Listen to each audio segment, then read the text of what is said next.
सरकार को जो है उनको फिर रिपील भी करना पड़ा है। बहुत बहुत धन्यवाद। Shri Gaurav Gogoi.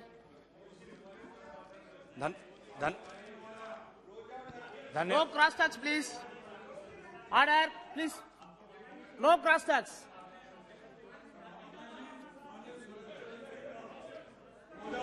No, nothing will go on record except to Honorable Member Gogoi. Please continue. Keep silence, please. धन्यवाद No सभापति cross महोदय। आज इस महत्वपूर्ण बिल पर चर्चा करने के लिए मैं खड़ा हुआ हूं और इस बिल में बहुत से महत्वपूर्ण प्रश्न पूछे गए हैं, जिन प्रश्नों का उत्तर बिल के statement of objects and reasons में विवरण नहीं किया गया है।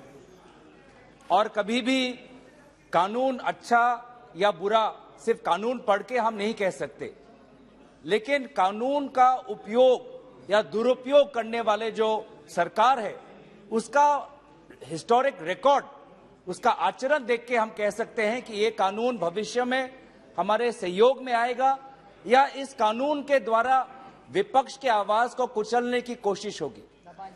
आज ये कानून में बहुत से खामियां हैं और बहुत से प्रश्न हम उठा सकते हैं। सिद्धांतिक रूप से हम प्रश्न उठा सकते हैं, संवैधानिक रूप से हम प्रश्न उठा सकते हैं, सुशासन के रूप आधार पे हम प्रश्न उठा सकते हैं।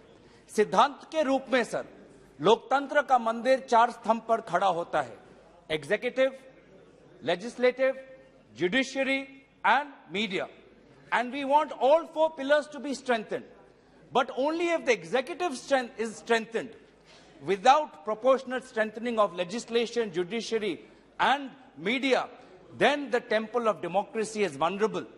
And therefore what is this bill is a classic case where the executive is giving itself more power, but the same proportionate power is not given to legislature. And that is why when checks and balances are not there, that is when a democratic country or a democratic state can be an autocratic state. And that is something that we have to be careful of, because with the advent of technology, with advent of new tools, a government has much more powers than what it did in 1920. With the hordes of surveillance technologies, including technologies like Pegasus, this government has powers that no other government in the past has seen. And therefore, the question of checks and balances and legislative scrutiny and parliamentary scrutiny become that much more important. And that is why I make my party's demand right at the onset that send this bill to the standing committee for it to be evaluated at a comprehensive level. This question, there is also the constitutional questions, which has been outlined by my senior member of parliament, Manish Tiwari, on Article 14, Article 21, Article 16 and Article 23. Also, sir, on the Puttaswamy judgment. Puttaswamy judgment outlined the 3 basic principles of proportionality and necessity. Please tell us, how has that 3 test been implemented in the bill of proportionality, of necessity, when you're talking about storage of records? One second, Gaurav. 1 minute. Silence. अध्यक्ष महोदय, सभापति महोदय, सिद्धांतिक रूप से प्रश्न है, संवैधानिक रूप से प्रश्न है और सुशासन के रूप से भी प्रश्न है, जिसका उल्लेख हमारे वरिष्ठ सांसदों ने किया है कि यहाँ पे डेटा प्रोटेक्शन लॉ नहीं है, यहाँ पे डेटाबेस मैनेजमेंट क्या होगा, चाहे सेंट्रल लेवल, स्टेट लेवल, उसका विवरण नहीं है, और तीसरा, आज के तारीख पे डीएनए लॉ भी मिसिंग है। तो जब सराउंडिंग इकोसिस्टम नहीं है तो ऐसे बहुत से प्रश्न उठ सकते हैं। इसीलिए हम चाहते हैं कि आप इस बिल को लेके जल्दबाजी मत करिए। हम सब चाहते हैं कि हमारी पुलिस कर्मचारी उनके हाथ में और ताकत दे। हम सब चाहते हैं कि पुलिस कर्मचारी आज बहुत कठिन परिस्थिति में काम करते हैं, उनको मदद की जरूरत है, लेकिन उनके इतने समस्याएं हैं, आज कानूनी व्यवस्था में इतने समस्या हैं, लेकिन उस समस्याओं का समाधान करने के लिए आप बिल नहीं लेके आए हैं। आज there is a high level of acquittals, the high level, large volume of under trials not facing their trials and they are suffering in jails.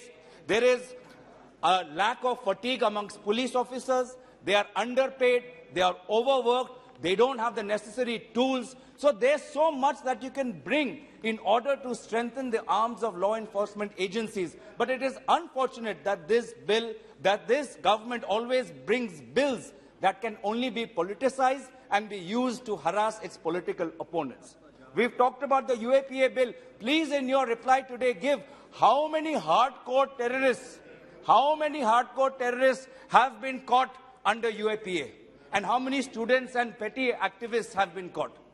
Please tell us, under Sedition Act, how many hardcore sedition acts have you arrested? Unfortunately, sir, they are ministers who talk about shooting people. गोली मारने वाले, slogan देने वाले लोग हैं, लेकिन उन पे कोई कार्रवाई नहीं होती. जेएनयू के उल्लेख किया गया है, विभिन्न और उल्लेख किए गए हैं. सर, इसलिए मैं जानना चाहता हूं कि आज मूल प्रश्न क्या पूछ रहे हैं. हम कानून को लेकर, हम मूल प्रश्न नहीं है. मूल प्रश्न ये है कि इस कानून का दुरुपयोग हो सकता है कि नहीं हो सकता. और बहुत अफसोस की बात है कि अगर 2014 से इस सरकार का अगर हम रिकॉर्ड देखें तो दुरुपयोग होने का ज्यादा और प्रोबेबिलिटी है, ज्यादा और वहां पे चांसेस. और इसीलिए इस बिल को लेकर हम अपना चिंता प्रकट कर रहे हैं. 87th कमीशन की बात की गई है.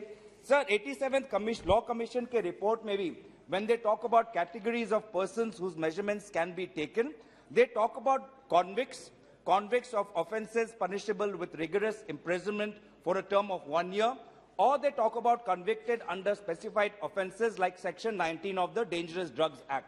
This is the recommendation of the 87th Law Commission. But आपके यहाँ पे आपने सारे दायरे हटा दिए. कोई भी कॉन्विक्ट हो सकता है, किसी भी ऑफेंस के लिए अरेस्ट हो सकता है, या प्रिवेंटिव डिटेंशन लॉ के अंदर भी उसको इस कानून के अंदर लाया गया है. तो इसलिए जो बार बार जो ये लांछन आप पे आ रहा है कि क्या ये सरकार क्या पुलिस स्टेट होना चाहती है, सर्वेलेंस स्टेट होना चाहती है, जो हमारे नागरिकों की जो अधिकार है, जो संवैधानिक अधिकार जो उनके संविधान से मिलती है, जो डॉक्टर बाबा साहब अंबेडकर ने जो अधिकार हमारे देश के नागरिकों को दिया है, क्या उन अधिकार को आप हनन करना चाहते हैं, छीनना चाहते हैं? अगर दूसरा, there was a measurement that the magistrate could order in the old bill, in the 1920 bill, the magistrate said could order that no order shall be made under this section unless the person has at some time been arrested in connection with such investigation or proceeding. So there has to be a prior arrest, which was there in the 1920 law, and also it was reiterated in the 87th Law Commission report.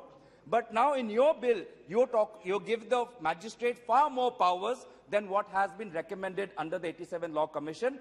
अब आप बोल रहे हैं, the magistrate can order collection of measurements of any person whether or not arrested. तो इसीलिए आप हमें बताइए कि 87 लॉ कमीशन का आप जरूर जिक्र करिए, लेकिन उन्होंने जो रिकमेंडेशन दिए हैं उससे आप और बाहर क्यों गए हैं? एग्जीक्यूटिव ओवररीच क्यों हो रहा है? तीसरी बात आई है ये सेंट्रलाइजेशन. ये पूरा डाटा आप चाहते हैं कि नेशनल क्राइम रिकॉर्ड्स ब्यूरो में ये पूरा डाटा रिकॉर्ड होना चाहिए.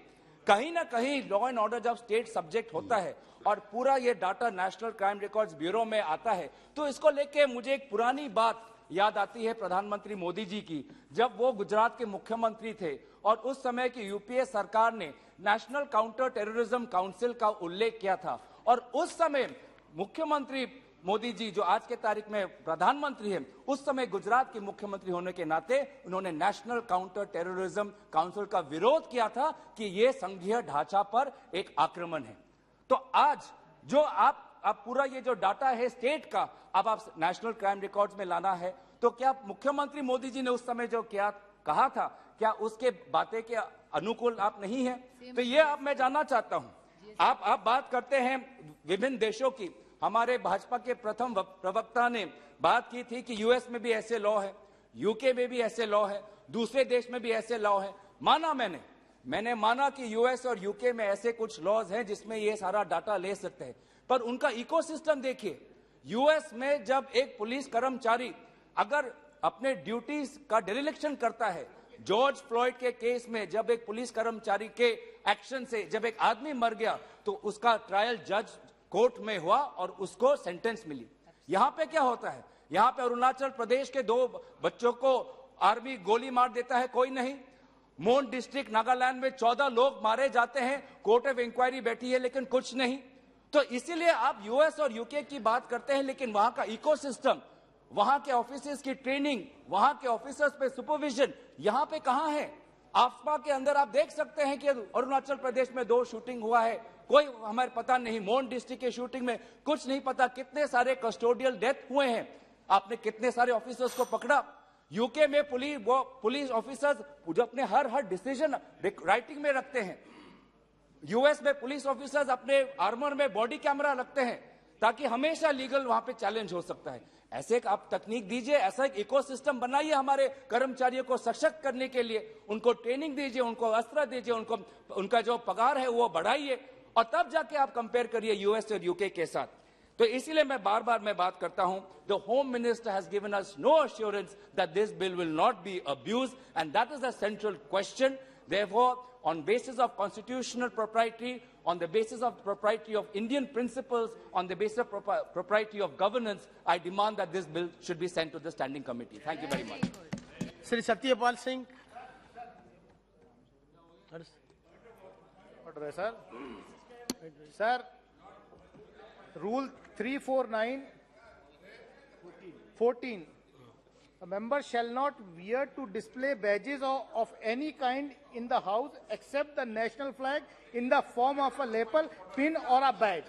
सर, यहाँ पर इस सदन में कैबिनेट मिनिस्टर जो है अपनी पार्टी का सिंबल लगाकर टोपी पहनकर आते हैं, गिरिराज सिंह जी। सर, फुटेज निकालिए और उनको जो है डायरेक्शन दीजिए कि ये अलाउड नहीं है। सर, ये क्या करना चाहते हैं? इस सदन को पार्टी का दफ्तर बनाना चाहते हो आप? इसकी कुछ तो मर्यादा है कम से कम। ऑन रिकॉर्ड है सर, फुटेज निकालिए। आई चैलेंज, फुटेज निकालिए आप और इनको डायरेक्शन दीजिए sir.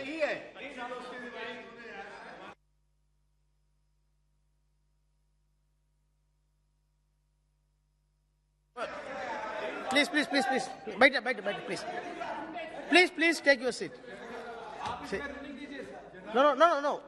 Sir, we are discussing about the bill. So during the No. No, wait. No. No.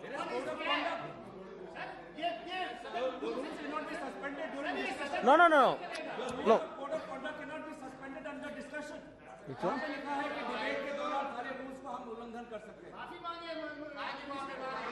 Does not be a display. No, shall not wear to display. But your point is well taken.